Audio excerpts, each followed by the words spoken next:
Coming up in the news, new travel measures announced today in the House of Assembly. Also, local government elections set to take place next month. And the Grand Bahama Port Authority announcing the promotion of 4 executive team members. The Bahamas Tonight, the Northern Edition, starts now. This is the Bahamas Tonight, Northern Edition.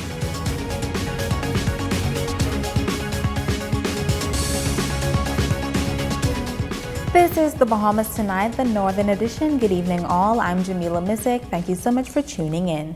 Some good news coming out of the House of Assembly this morning. The nation's Deputy Prime Minister announcing that effective Monday, December 13th, Bahamians and permanent residents will no longer need a travel visa to return to the Bahamas. Here's that report. Deputy Prime Minister and Minister of Tourism, Aviation and Investments, the Honorable Chester Cooper, announcing today in the House of Assembly the elimination of the travel health visa for Bahamians and residents. Monday, December 13, 2021, Bahamians and residents will no longer be required to obtain a health travel visa to enter their own beautiful country. However, testing requirements will remain in place for all travelers. The testing protocols are currently under review by the Ministry of Health. The Ministry of Tourism has been consulted on these protocols in order to ensure a balanced approach to protect our citizens, but also protect our tourism industry and our economy. We emphasize that the travel health visa will remain in place for tourists and business travelers from abroad who are not Bahamians or residents of the Bahamas for the foreseeable future. We believe that this provides a level of protection for the health and safety of all in the Bahamas by vetting the authenticity of documents by the Travel Health Visa Program well in advance of travel. The DPM noting that the Ministry of Tourism, Aviation and Investments has taken note of the recent announcement by the United States requiring both fully vaccinated and unvaccinated U.S. citizens or residents to present proof of a negative COVID-19 test taken no more than 1 day before boarding a flight to the U.S. The Bahamas, in our view, is well positioned to adapt to this new requirement, as many hotel properties offer an on-site testing, making the process for visitors as efficient as possible, with ample off-property testing sites also available throughout the Bahamas. We remain optimistic for a robust winter travel season with ample direct airlift available from key markets, ample testing facilities, as well as accommodations and endless options of things to see, do, and experience. He says data from the travel health visa indicate an average of 62% of all visitors to the Bahamas are fully vaccinated. 6% of those unvaccinated are children under the age of 12 who do not yet qualify for the vaccine, adding that aggressive vaccination campaigns are still taking place around the world, including right here at home. The vaccine continues to be a critical step towards combating the pandemic and reinvigorating the Bahamas' tourism-driven economy. Studies also show that our visitors prefer traveling to destinations where there is a high vaccination uptake. All eligible citizens and residents of the Bahamas are therefore encouraged to get vaccinated, and we remind you that you can make appointments at vax.gov.bs.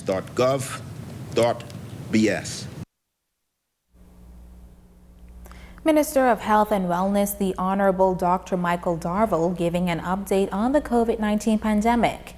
He says with outbreaks of new variants occurring throughout the world, it is difficult for experts to predict when the deadly pandemic will end. He notes that it is anticipated that there will be a regular flow of travel-related COVID-19 clusters of infection and the resulting increases in community spread. Hence, the health minister says it is still imperative that we all follow the health protocols. As of yesterday, the 7th of December 2021, there were 13 newly confirmed cases of COVID-19 in the country. This brings the total number of confirmed cases in the Bahamas to 22,859. Currently, there are 14 COVID-19 patients in hospital in New Providence, and unfortunately, 2 remain in the intensive care in Nassau. I am happy to report that there are no cases of COVID-19 hospitalizations on Grand Bahama. These numbers that I speak about are some of the lowest numbers we have seen all year. Dr. Darville says the total number of deaths is now pegged at 705, with an additional 36 deaths under investigation, and there are a total of 322 active cases recorded across the country. The health minister announcing that booster doses are now available. Last week, there were some 3,300 vaccine doses administered at our vaccination centers. These numbers reflect a slow trend of persons seeking to be vaccinated for the first time. Madam Speaker, we are happy to advise this morning that beginning today, Pfizer and Johnson & Johnson COVID-19 vaccines will be offered as booster doses. The booster dose will be administered to those who receive Pfizer, AstraZeneca 6 months after the second dose, and Johnson & Johnson 2 months after the initial dose. He says the first phase of the booster shot rollout will be for persons 60 years and older who are fully vaccinated, and the second phase will include healthcare providers, frontline workers, and uniform branch personnel, followed by all eligible citizens and residents over the age of 18 years. Meanwhile, Minister responsible for Family Island Affairs, the Honorable Clay Sweeting, announcing in Parliament today that local government elections will soon take place in the country. Local government in the Bahamas came into effect in 1996 by an act of Parliament, and elections are usually held every 3 years. The previous elections were scheduled to be held in June 2020. However, they were suspended due to the global pandemic. Sweeting says provisions can now be made to accommodate the local government election process. Elections will now be held on January 27th, 2022. I encourage persons to get involved in the process to ensure that not only the most popular individuals are elected, but that the best persons are elected. Those persons who have a heart for the people, for the advancement of their communities, and for this country as a whole. The Grand Bahama Port Authority announcing the promotion of 4 GBPA executive team members. The company notes that the newly promoted members are charged with creating and executing a renewed vision for the revitalization of Freeport and, by extension, the island of Grand Bahama. The company applauding the efforts of Carla McIntosh, Filcher Grant, Derek Newbold, and Nakira Wilchcombe.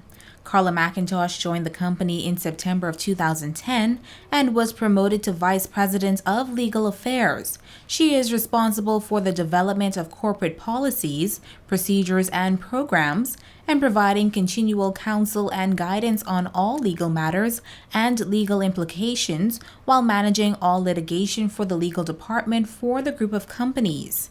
Filcher Grant, in her new role as Chief Operating Officer for the Grand Bahama Utility Company and Public Affairs, has the responsibility of overseeing the Grand Bahama Utility Company, government relations, leading engagement plans and initiatives with key stakeholders, communications, hurricane preparedness, and serving as a member of the Regulatory Committee. Chief Investment Officer Derek Newbold, in his new capacity, will be responsible for research and analysis management of the Customer Relations and Business Development Department, marketing and promotions, and investors programs for international and domestic investors through the company's promotional arm. And Nakira Wilchcombe, Vice President of Building and Development Service, has been a part of GBPA since 2006. In her new role, she is charged with the environmental regulatory functions of the department, including the management of all matters pertaining to the development, operation, and maintenance of the city structure.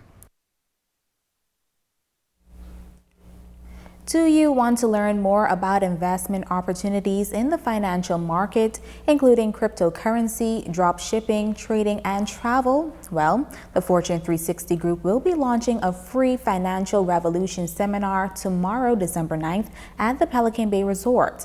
The event will feature the founder and CEO of the company, David Hoyt. It's a totally free event for all the residents in Grand Bahama to come on out and learn about, trade in the foreign exchange market, the cryptocurrency market, just learning additional ways to, make different streams of income. Cryptocurrency is basically taking things into the digital aspect, the digital world, so just having the knowledge behind not knowing anything about it, our company will provide the information to actually get you more knowledgeable in knowing, what coins or, what to invest into the digital aspect of cryptocurrency. If you are interested, you can register at www.fortune360.global. Hoyt says this seminar will benefit those persons who are seeking financial flexibility in a time when the world is becoming more aware of the benefits of digital financial technology. We have a few aspects, that we can actually, help, individuals learn. In the foreign exchange market, we'll be teaching about, pips, lot sizes, things that, regular individuals won't know about the market. In the crypto space, we'll be talking about, buying and selling, the digital, coins, holding it or, just trading it live in the market. So all of the fundamentals, your average person won't know about this space. We're going to break it down to layman terms so they'll be able to understand it. You're watching the Northern Edition. Stay with us.